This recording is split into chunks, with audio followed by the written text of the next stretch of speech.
Senior صحافی اور تجزیہ کار جاوید چودھری کے مطابق میرا میاں نواز شریف کے بارے میں پرانا تاثر ہے۔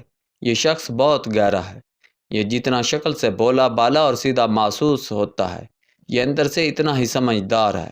آپ خود سوچیں، یہ اگر گہرے نہ ہوتے تو کیا یہ موٹر وے سے لے کر سی پیک تک بڑے بڑے پروجیکٹ مکمل کرتے، اور وہ بھی اس حالت میں کہ انہیں کوئی بھی دور ٹیک کر پورا نہیں کرنے دیا گیا۔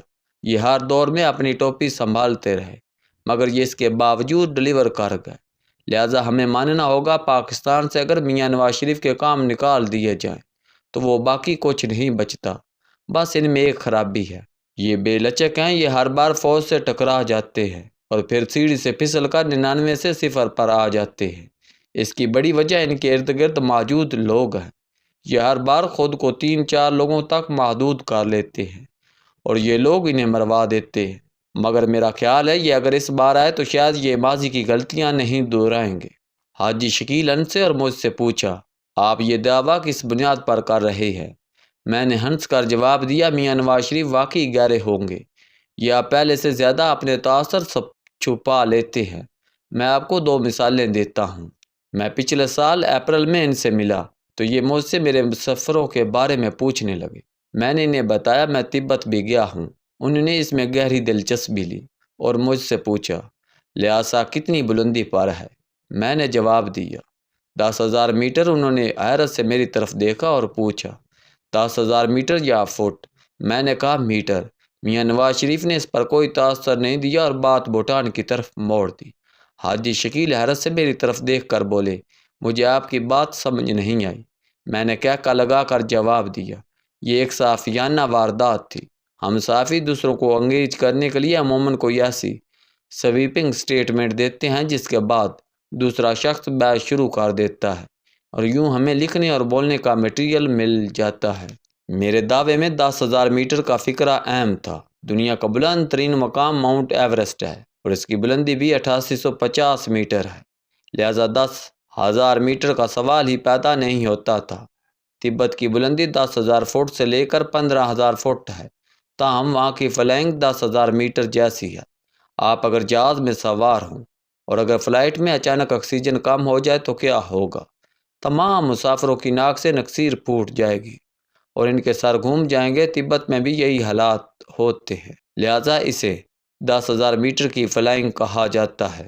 میرا خیال تھا میاں صاحب میری اسٹیٹمنٹ کو چیلنج کریں گے اور یوں بات چل پڑے گی، مگر انہوں نے میری بات سنی اور کوئی کراسنگ کویسچن نہیں کیا۔ یہ اسے ویل لیفٹ کر گئے۔ حاجی شکیل ہنس کر کہا، یہ ان کی پرانی عادت ہے، یہ بحث میں نہیں پڑتے، چپ چاپ سنتے رہتے ہیں۔ میں نے بتایا دوسرا واقعہ ستمبر 2022 کی ملاقات میں پیش آیا۔ اگست میں ایوان صدر میں جنرل باجوہ کی عمران خان سے ملاقات ہوئی تھی۔ میں ستمبر میں میاں صاحب کے آفس میں ان کے کھانے کی میز پر بیٹھا تھا۔ ان کے ایک ساتھی نے پوچھا، جنرل باجوہ عمران خان کی ملاقات کا کیا نتیجہ نکلا؟ میں نے جواب دیا، میری اطلاع کے مطابق جنرل باجوہ اور عمران خان میں کوئی ملاقات نہیں ہوئی۔ وہ صاحب ڈٹ گئے اور انہوں نے ملاقات کی تفصیل بتانا شروع کر دی۔ دوسری طرف میں بھی ڈٹ گیا، ہماری بحث شروع ہو گئی۔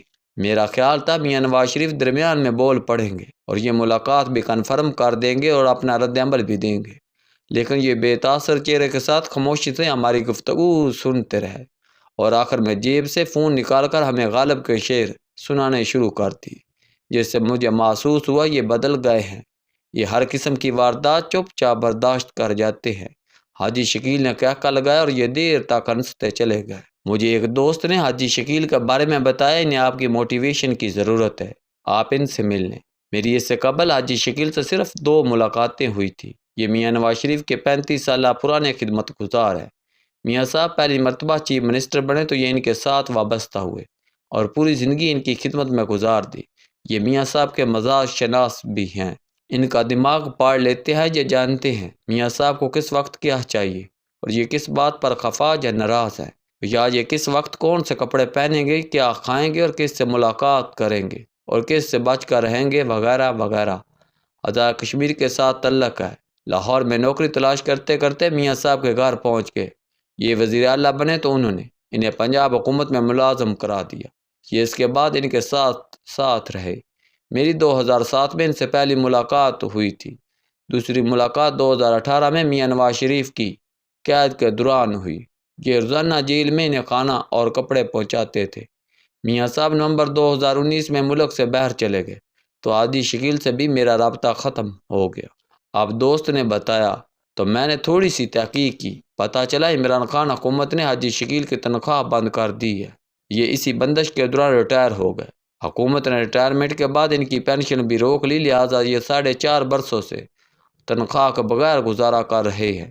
دوسرا، موجودہ وزراء کا بھی ان کے ساتھ رویہ مناسب نہیں ہے۔ وہ لوگ جو میاں صاحب کی موجودگی میں حاجی صاحب کہتے تھے، تھکتے نہیں تھے، وہ اب ان سے ملنے سے بھی پرہیز کرتے ہیں۔ یہ ایک وفاقی وزیر سے ملاقات کے لیے گئے، یہ باہر ہی بیٹھے رہے اور وزیر نے انہیں اندر تک بلانے کی زحمت نہیں کی، لہٰذا یہ چپ چاپ واپس آ گئے۔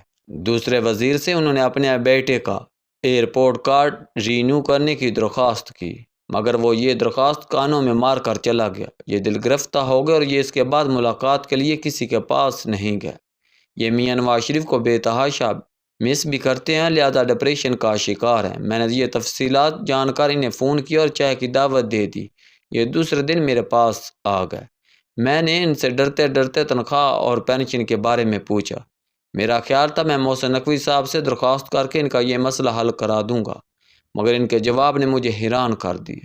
ان کا کہنا تھا رزق کا ذمہ دار اللہ تعالیٰ ہے، وہ جب چاہے گا میرا مسئلہ اس دن حل ہو جائے گا، آپ پلیز کسی سے میری سفارش نہ کیجیے۔ میں نے گزارے کا پوچھا تو ان کا جواب تھا الحمدللہ میرا بیٹا اور بیٹی برسر روزگار ہیں، ان کی تنخواہوں سے بہت اچھا گزارا ہو جاتا ہے، مجھے کسی بھی چیز کی ضرورت نہیں۔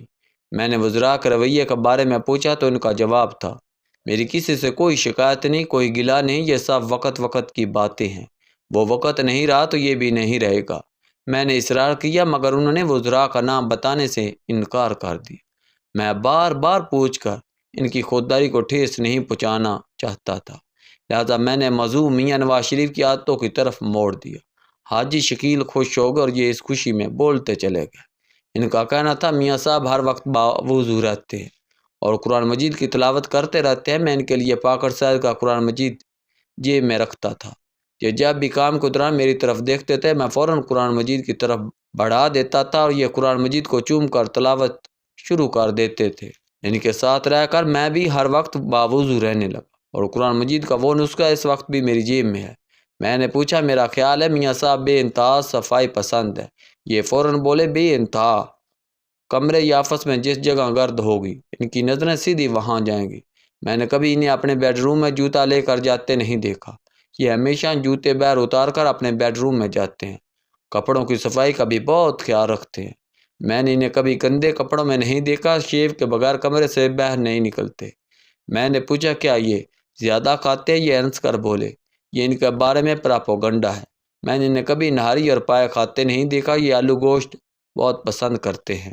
یہ سخت غصے میں بھی کسی سے بدتمیزی نہیں کرتے، بس ان کا چہرہ سرخ ہو جاتا ہے، عاجزی اور تمیز بہت زیادہ ہے۔ ملازموں کو بھی آپ کہہ کر مخاطب ہوتے ہیں، مجھے ان کی وجہ سے خانہ کعبہ اور روضہ رسول کے اندر جانے کا موقع ملا، یہ میرے جیسے شخص پر ان کی خاص مہربانی تھی، ورنہ ملازموں پر کون اتنی مہربانی کرتا ہے۔ میں ان سے مزید پوچھنا چاہتا تھا مگر حاجی شکیل نے میرا انٹرویو شروع کر دیا۔ ان کا کہنا تھا کہ آپ کی لندن میں میاں صاحب سے ملاقات ہوئی؟ میں نے مسکرا کر جواب دیا جی ہاں، 2 ملاقاتیں ہوئیں۔ انہوں نے پوچھا کہ آپ کو میاں صاحب میں کوئی فرق محسوس ہوا؟ میں نے ذرا سا سوچ کر جواب دیا میاں صاحب اب مزید گہرے ہو گئے ہیں۔